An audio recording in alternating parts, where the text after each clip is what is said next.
시편 131편은 여호와의 성전에 올라가는 노래의 12번째 시인데요.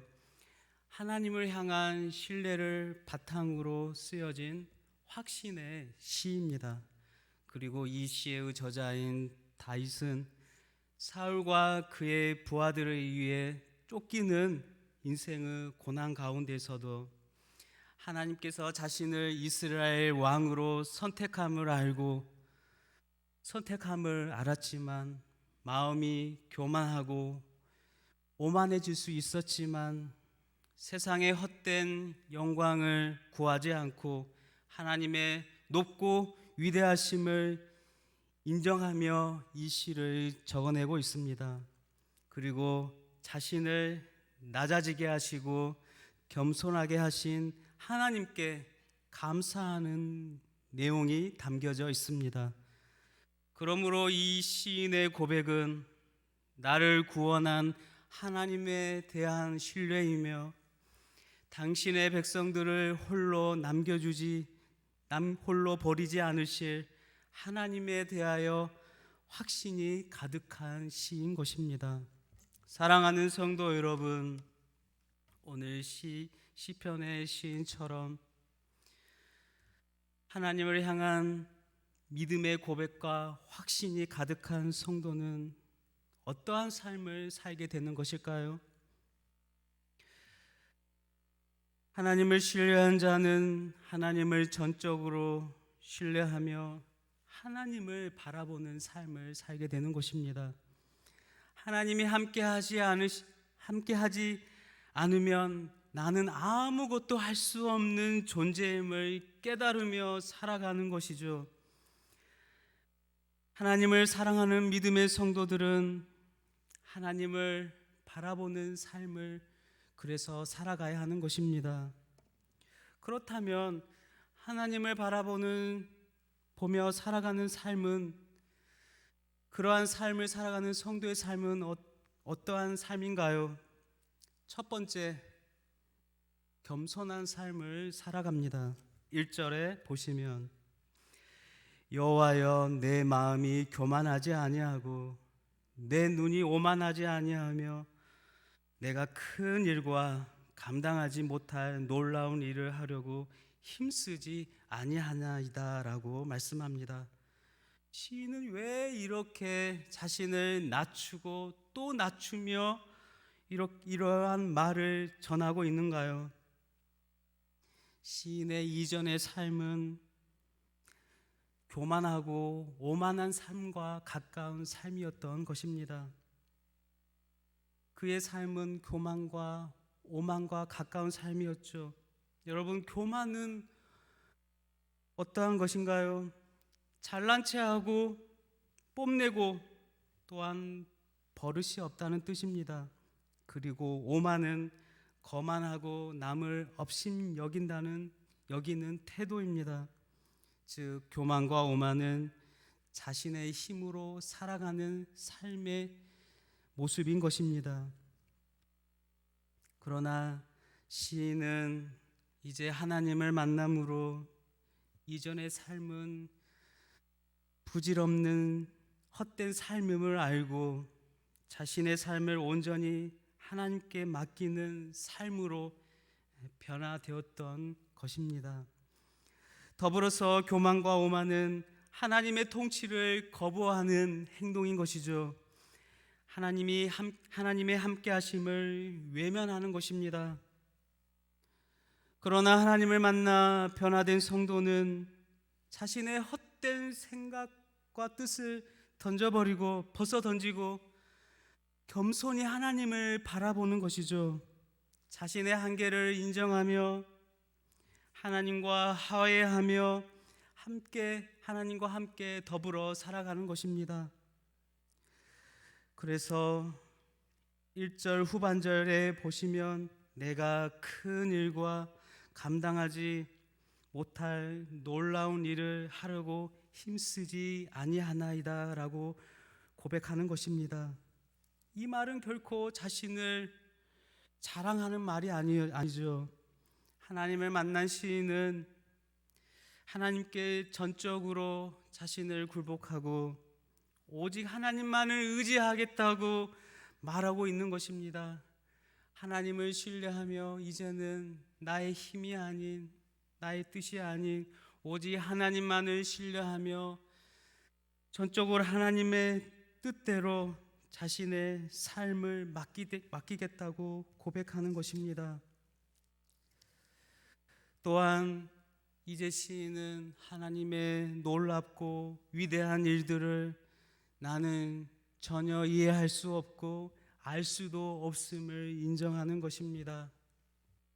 사랑하는 성도 여러분, 유한한 우리들이 어찌 무한하신 하나님을 어찌 알 수 있겠습니까? 어떻게 보면 하나님과 우리들을 사람과 개미로 비유를 한다면 개미같이 작고 유한한 우리들이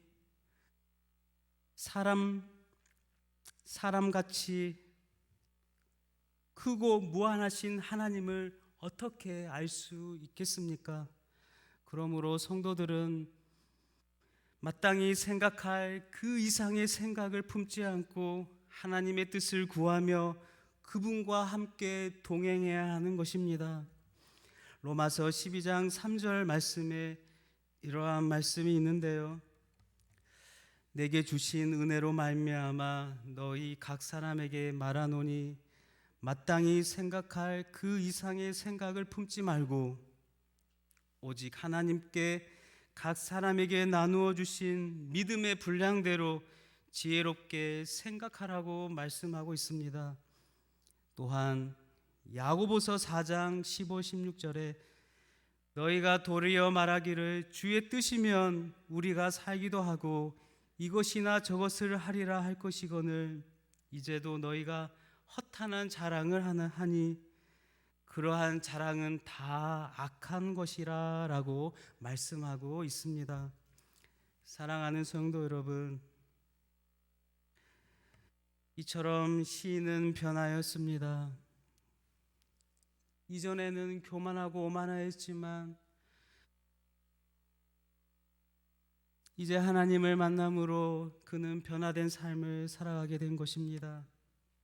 그렇다면 이 시인처럼 자신의 삶을, 우리의 삶을 변화시키고 거듭나게 하시는 분은 누구실까요? 나를 변화시키고 거듭나게 하시는 분은 누구신가요? 바로 우리의 구원자 예수 그리스도이십니다. 예수 그리스도를 믿고 거듭난 성도는 이전과 다른 삶을 살아가게 되는 것입니다. 세상의 중심에서, 세상의 가치관에서 이제는 하나님 중심으로 예수 그리스도의 마음으로 살아가는 것입니다. 교만과 오만, 자신의 힘을 과시하지 않고 오로지 하나님의 능력과 힘을 의지하며 살아가는 것입니다. 그러므로 이 시인은 겸손한 삶을 살아가게 된 것이죠. 두 번째로 하나님을 바라보는 자는 젖된 아이의 삶을 살게 됩니다. 2절에 보시면 실로 내가 내 영혼으로 고요하고 평온하게 하기를 젖된 아이가 그의 어머니 품에 있음 같게 하였나니 내 영혼이 젖된 아이와 같도다 라고 말씀합니다. 어머니의 품 안에 젖을 먹고 있는 아이는 어떠한가요? 그의 모습은 평온하고 고요합니다. 또한 그 아이도 고요하고 평안한 쉼의 시간을 갖게 됩니다. 안정감이 있는 것이죠.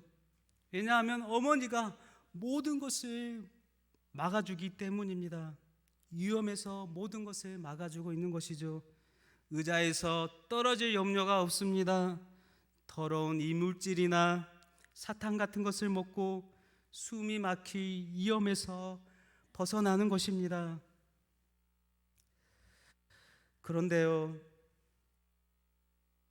젖을 먹고 있는 아이는 이렇게 고요하고 평온하지만 젖을 뗀 아이는 어떠할까요?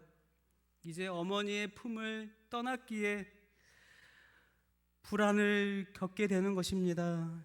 염려가 생기는 것이죠. 어머니의 품을 떠났기에 고통을 경험하는 것입니다.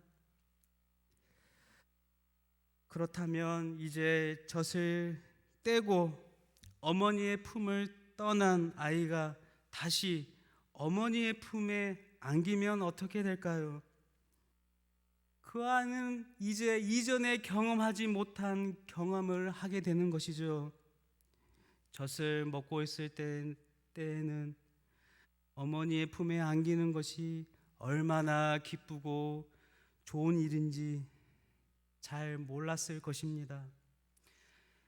그러나 이제 젖을 다 먹고 이제 젖을 떼어서 어머니의 품을 떠난 아이는 그 어머니의 품으로 다시 돌아왔을 때에는 그 품이 얼마나 평온하고 고요하고 안정감이 있는지 더욱 절실하게 알게 되는 것입니다. 그러므로 젖된 아이가 되면 불안과 염려가 생기지만 다시 어머니의 품으로 돌아왔을 때에는 그 아이의 생각이 발전하고 성장하고 변화되는 순간이 되는 것입니다. 이 아이가 다시 어머니의 품으로 돌아온 모습은 하나님의 사랑을 모르며 방황하던 영혼들이 예수님의 은혜로 하나님의 품에 오게 되고 하나님을 만났을 때의 상황을 묘사하고 있는 것이죠. 하나님의 사랑이 얼마나 좋고 그리운 것인지를 알게 되는 것입니다. 죄인이었던 우리들이 하나님의 품을 떠나 방황하며 죄악의 길에서 서 있을 때, 죄와의 길에서 방황할 때 우리 사랑의 하나님께서 우리를 다시 부르시고 선택하셔서 이 세상 속에서 안전하게 믿음과 소망으로 살아가게 하셨던 것입니다. 사랑하는 성도 여러분, 하나님의 품은 어떠한 곳일까요? 세상에 수고하고 무거운 짐들을 풀고 안식할 수 있는 곳입니다. 세상에서 가장 안전한 곳이 어디입니까? 바로 하나님의 품인 것입니다. 가장 따뜻한 곳입니다. 우리를 가장 잘 아시고 아낌없는 사랑으로 안아주시고 품어주시는 분이 바로 우리의 사랑이신, 우리의 전부가 되시는 하나님이신 것입니다. 그러므로 아이가 어머니의 품을 그리워하듯 우리들 또한, 저와 여러분들은 이제 하나님의 품을 그리워하며 하나님과 늘 동행하며 살아가야 할 것입니다. 세 번째로, 하나님을, 여호와를 바라보는 자는 주님 없이 살 수 없는 존재로 살아가게 됩니다. 3절에 보시면 이스라엘아 지금부터 영원까지 여호와를 바랄지어다.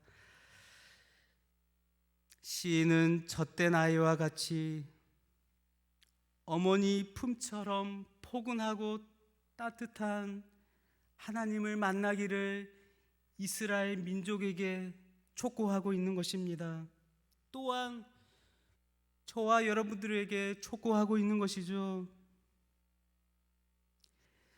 지금부터 영원까지 여호와를, 하나님을 바라보며 살라고 권면하고 있는 것입니다. 또한 아이처럼 모든 사람들을 안아줄 수 있는 유연하고 넉넉한 마음을 가져야 함을 말씀하고 있습니다. 그런데요, 우리가 살아가는 이 삶 속에서 유연하고 따뜻한 사람들이 얼마나 많이 있겠습니까? 유연하고 따뜻한 사람들이 많이 있나요? 아니면 머리와 가슴으로만 사는 딱딱한 사람들이 많이 있나요? 어린아이 같이 유연하고 따뜻한 마음을 가진 사람들이 많나요? 아니면 머리와 가슴으로만 사는 딱딱한 사람들이 많이 있나요? 그러므로 어린아이처럼 어머니 품을 그리워하며 주님 없이는 한순간도 살 수 없습니다라고 고백하며 그렇게 자신을 하나님 앞에 인정하며 살아가는 것이 너무나도 중요하다는 것입니다. 그러므로 믿음의 성도들은 어린아이처럼 넉넉하고 유연한 삶을 살아가야 합니다. 언제까지요? 지금부터 영원까지, 우리의 삶이 끝나는 그 죽음의 순간까지 주님만을 바라보는 어린아이 같은 심정으로 믿음으로 삶을 그렇게 살아가야 할 것입니다. 그런데요, 성도 여러분, 하나님만을 온전히 바라보는 것이 과연 쉬운 것일까요? 여러분, 온전히 하나님만을 바라보는 것이 얼마나 어려우신지를 잘 알고 있을 것입니다. 우리가 더불어 살아가는 이 세상은 하나님을 믿지 않는 사람들이 더 많습니다. 이렇게 우리를 힘들게 하는 사람들이 많은 이 세상에서 어떻게 온전히 하나님만을 바라볼 수 있을까요? 세상에는 우리의 눈과 귀를 즐겁게 하는 것이 너무나 많습니다. 세상의 유혹들이 너무나 많습니다. 그렇다면 과연 어떻게 우리들이 이 험난한 세상에서 오직 하나님만을 바라보며 살아갈 수 있을까요? 살아가는 성도 여러분, 여호와 하나님만을, 예수님만을 바라보며 살아가는 것은 우리의 힘으로 할 수 있는 것이 아니라는 것입니다. 하나님께서 인도해 주시고 죄를 깨닫게 해 주셔야만이 가능한 것이죠. 우리의 교만과 오만과 죄악으로는 하나님을 바라볼 수 없습니다. 어떻게 하나님을 바라볼 수 있을까요? 우리의 교만과 오만과 죄악들을 십자가 밑에 내려놓아야 하는 것입니다. 그리고 기도해야 하는 것이죠. 또한 감사하며 기뻐해야 하는 것입니다. 나를 구원하여 주신 주님께 기뻐하며 감사하며 찬양해야 하는 것입니다. 그리할 때 은혜가 풍성하신 하나님께서 당신을 바라볼 수 있도록 우리를 인도해 주시는 것입니다. 그렇게 오늘 말씀처럼 나의 생각들을 십자가 앞에 온전히 내려놓고 젖된 아이처럼 어머니의 품을 그리워하며 하나님을 바라보며 지금부터 영원까지 평생의 여호와 하나님만을 바라보며 믿음의 삶, 순종의 삶, 믿음과 확신 있는 삶으로 우리를 향하여 신실하게 우리를 사랑하시며 우리를 저 천국에까지 인도하시는 하나님을 바라보며 날마다